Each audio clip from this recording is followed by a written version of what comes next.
嚟到香港一定要去港島嘅太平山參觀。太平山因為景觀開揚，能夠觀賞到維多利亞港兩岸嘅景色，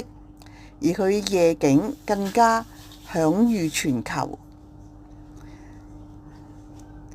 傳說太平山嘅由來有其中以下嘅一種，就係相傳喺1809年赤鱲角海戰之後，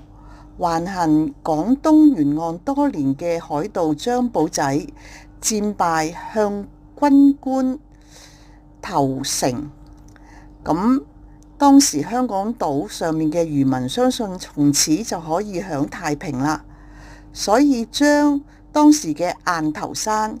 改稱為太平山。山頂嘅景色好優美，氣溫清涼，所以吸引咗好多外籍人士居住。其後喺1904年起，香港政府曾經實施山頂區保留條例，就係規定太平山山頂區就保留為非華人的居住地，即是話中國人係唔可以住喺山頂嘅。後來二次大戰結束之後，條例就被取消啦。